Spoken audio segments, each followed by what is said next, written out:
আসসালামু আলাইকুম। আজকে বাংলাদেশে একটা বিরল দৃশ্য দেখেছে। 5.5 বা 7 মাত্রার একটা ভূমিকম্প বাংলাদেশে হয়ে গেছে। আর আজকের এই ভূমিকম্প বলা হয়ে থাকে যে গত 30 বছরের মধ্যে সর্বোচ্চ আপনার মাপের একটা ভূমিকম্প হয়েছে, কিন্তু ভূমিকম্পের দিক থেকে এটা মাঝারি টাইপের একটা ভূমিকম্প। বিজ্ঞানীরা বলছেন বাংলাদেশে 7 মাত্রার উপর একটা ভূমিকম্প আসবে, আর যদি কখনো এরকম আসে পুরো ঢাকা শহর, বিভাগীয় অনেকগুলো শহর মাটির সাথে মিশে যাবে। কারণ এদেশে যখন আমরা বিল্ডিং বানাই সেখানে ভূমিকম্প কোড অনুসরণ করা হয় না। যাই হোক, আজকের ভূমিকম্পে প্রায় 6 জন নিহত হয়েছে, আহত হয়েছে শত শত মানুষ, আর অনেকেরই বাড়িঘর ক্ষয়ক্ষতিগ্রস্ত হয়েছে। যারাই ভবন তৈরি করবেন ভূমিকম্পের যে রুলস আছে বিল্ডিং কোড সেটা অনুসরণ করবেন। তো আজকের ভিডিওতে আমরা আপনাদেরকে জানানোর চেষ্টা করব যে কেন আসলে ভূমিকম্প হয়, আর আমাদের আজকে সারা বাংলাদেশে যে ভূমিকম্প অনুভূত হয়েছে এটার নাভি বা পয়েন্টটা কোথায় ছিল, যেখান থেকে এটা উৎপত্তি হয়েছে, এটা হচ্ছে নরসিংদীর জমি দেখছেন তো, 2 ভাগে ফাটল হয়ে গেছে, 2 দিকে সরে গেছে, অনেক জায়গা মাঠ ফাইটা গেছে, কারণ উৎপত্তিটা এখান থেকে হয়েছে। আগে দেখি ভূমিকম্প কেন হয়। আপনারা অনেকেই যারা একটু পড়াশোনা করেন টেকটনিক প্লেট, যেটা এই শব্দটার সাথে নিশ্চয়ই পরিচিত আছেন। অনেক অনেক আগে, হাজার হাজার বছর আগে বা লক্ষ বছর আগে পৃথিবীর সব স্থলভাগ একত্রে ছিল।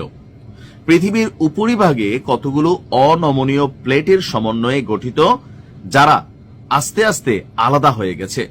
এই প্লেটগুলোকেই বিজ্ঞানীরা বলেন টেকটনিক প্লেট। আমাদের ভূপৃষ্ঠ, এই যে পৃথিবীর জমিন, আমরা ভূপৃষ্ঠ বলতে এটা জমিনের নিচে অনেক অভ্যন্তর আছে, সেগুলো সহ কানেক্টেড।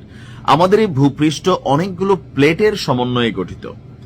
টেকটনিক প্লেটগুলো একে অপরের সঙ্গে পাশাপাশি লেগে থাকে। কোনো কারণে এগুলো নিজেদের মধ্যে সংঘর্ষ হলেই তৈরি হয় শক্তি। আবার অনেক সময় গ্যাসের কারণেও হয়, আগ্নেয়গিরিজনিত কারণে হয়, সেটাও বলছি। তো এই শক্তি সিসমিক তরঙ্গ আকারে ছড়িয়ে পড়ে। আমরা যে ভূমিকম্পের সময় দেখি না এরকম একটা দাগ, এটার নাম হচ্ছে সিসমোগ্রাফি। অর্থাৎ সিসমোগ্রাফি মেশিন দিয়ে ভূমিকম্পের মাত্রা পরীক্ষা করা হয়, বা আমরা যেটা দেখি আর কি ছবিতে আপনারা যেমন দেখেন। তো এই সিসমিক শক্তিগুলো আপনার তরঙ্গ আকারে ছড়িয়ে পড়ে, মানে উপর দিকে যেতে থাকে। যদি তরঙ্গ শক্তিশালী হয় তাহলে সেটি পৃথিবীর উপরিতলে এসে পৌঁছায়, আর যদি যথেষ্ট শক্তি থাকে তাহলে সেটা ভূত্বককে, মানে এই জমিনকে কাঁপিয়ে তোলে। আর এই কাঁপুনিটাই মূলত আমরা যেটাকে জানি সেটা হচ্ছে ভূমিকম্প। প্লেটগুলোর নিচেই থাকে ভূ অভ্যন্তরের সকল গলিত পদার্থ। কোন প্রাকৃতিক কারণে এই গলিত পদার্থগুলোর স্থানচ্যুতি ঘটলে প্লেটগুলোর কিছু স্থানচ্যুতি ঘটে। এই কারণে একটি প্লেট কোনো অংশ অপর প্লেটের তলায় ঢুকে যায়। এই কারণে একটি প্লেটের তলায় ঢুকে যায়, যার ফলে ভূমিতে কম্পন সৃষ্টি হয়, আর এই কম্পনই ভূমিকম্প রূপে আমাদের নিকট আবির্ভূত হয়। আসলে আল্লাহর জমিনে যে কত রঙের খেলা আছে, বিজ্ঞান যদি উন্নত না হইতো আপনি বুঝতে পারতেন না। কয়েকটা ছবি আপনারা দেখছেন যে কত স্তরে স্তরে সাজানো। কখনো কখনো আগ্নেয়গিরির বিস্ফোরণ এবং গলিত লাভা উৎক্ষিপ্ত, মানে বের হওয়ার কারণেও ভূমিকম্পের সৃষ্টি হতে পারে। মানে মাটির নিচে যে আগুন আল্লাহ সঞ্চিত রাখছেন, এই জমিনের নিচে অসংখ্য শিলা আছে।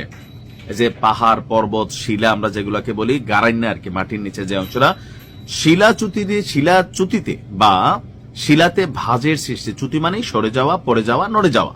পৃথিবীর অভ্যন্তরেও যদি শিলাচ্যুতি বা শিলাতে ভাঁজ সৃষ্টি হয় তাহলে ভূত্বকের কোনো অংশ উপরে উঠিত হয় অথবা নিচে বসে যায়, এবং চ্যুতির সমতলে প্রবল ঘর্ষণ সৃষ্টি হয়, ভূমিকম্প হয়। আপনি কি জানেন আমাদের যে সেন্ট মার্টিন, এই শিলাচ্যুতি বা শিলা ভাঁজের কারণেই সমুদ্রের বুক জুড়ে এটা আসছে। এরপরে নোয়াখালীতে আমাদের যে চর গজিয়েছে, সোনাদ্বীপ নাকি যে বলে, এটাও কিন্তু সেম কাহিনী। ভূপাত, কোনো কারণে পাহাড় পর্বত হতে বৃহৎ শিলাখণ্ড ভূত্বকের উপর ধসে পড়েও ভূমিকম্প হয়। তাপ বিকিরণ, ভূত্বক মানে মাটির নিচের অংশ তাপ তৈরি করে, এখানে কন্টিনিউত তাপ বিকিরণ মানে উপর দিকে পাঠায়, সেটা সংকুচিত হলেও আপনার ফাটল এবং ভাঁজের সৃষ্টি হয়ে ভূমিকম্প হয়। ভূগর্ভস্থ বাষ্প, নানা কারণে ভূগর্ভে বাষ্পের সৃষ্টি অর্থাৎ গ্যাসের সৃষ্টি হয়। যে আমরা প্রকৃতি থেকে গ্যাস পাচ্ছি, এটা তো তৈরি হচ্ছে ভিতরে কোথাও না কোথাও। তো এই গ্যাস যখন ক্রমাগত বৃদ্ধি পায় তখন তা ভূত্বকের নিম্নভাগে ধাক্কা দেয়, ফলে প্রচন্ড ভূকম্পন অনুভূত হয় এবং ভূমিকম্প হয়। এবার আসুন, নিশ্চয়ই আপনারা বুঝতে পারছেন তো ভূমিকম্পের সময় কি করা জরুরি এটা আমরা সবাই জানি, কিন্তু ওই সময় ভয়ের কারণে সম্ভবত আমরা ভুলে যাই। যখনই ভূমিকম্প হবে আপনার আশেপাশে থাকা যে কোনো টেবিল বা খাটের নিচ এগুলোর মধ্যে আপনাকে ঢুকতে হবে। এখন বাংলাদেশে ভূমিকম্পের কেন্দ্র কেন নরসিংদী হলো এটা আপনাদেরকে বলছি। এ বিষয়ে কথা বলেছেন বাংলাদেশ প্রকৌশল বিশ্ববিদ্যালয়ের পুরো কৌশল বিভাগের অধ্যাপক। তিনি বলছেন যে নোয়াখালী থেকে সিলেট এই অংশে যে বড় ফাটল রয়েছে তারই একটি ছোট অংশ হচ্ছে নরসিংদী, ফলে এটি উৎপত্তিস্থল। অর্থাৎ বাংলাদেশ থেকে নোয়াখালী থেকে সিলেট এখানে যে টেকটনিক প্লেট আছে, প্লেটগুলোর মধ্যে একটু ফাঁক আছে, তো সেই ফাঁকটার অঞ্চলের মাঝখানে চলে আসছে আপনার যে টেকটনিক দুইটা প্লেটের ফাঁকের মধ্যে আছে নরসিংদী। আজকে যে ভূমিকম্প হয়েছে তার কেন্দ্র ছিল নরসিংদীর মাধবদী উপজেলা। রিক্টার স্কেলে 5.7 মাত্রার এই ভূমিকম্প কয়েক দশকের মধ্যে সবচেয়ে বড়। আচ্ছা, ভূমিকম্প নিয়ে গবেষণা করেন এমন অনেকেই বলছেন যে বাংলাদেশের মধ্যে যে টেকটনিক প্লেটের 5টি সোর্স আছে তার মধ্যে নোয়াখালী থেকে শুরু করে কক্সবাজার, নোয়াখালী থেকে সিলেট এবং আরেকটি সিলেট থেকে ভারতের দিকে চলে গেছে।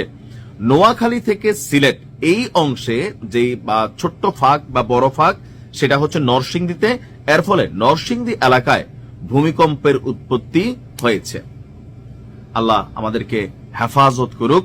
আর কোরআন হাদিসের ব্যাখ্যা তো সেটা আলাদা, প্রতিনিয়ত শুনেনি। যখন দুনিয়াতে পাপাচার বাড়বে, মানুষ জুলুম করবে, একে অন্যের উপরে অত্যাচার করবে, মিথ্যা বাইরে যাবে, সবকিছুই এলোমেলো হবে, তখনই আল্লাহ এই জাতিকে ভূমিকম্প দিয়ে অনেক জাতিকে ধ্বংস করে দিচ্ছেন, ওয়ার্নিং দিচ্ছেন। আল্লাহ সবাইকে হেফাজত রাখুক। আসসালামু আলাইকুম।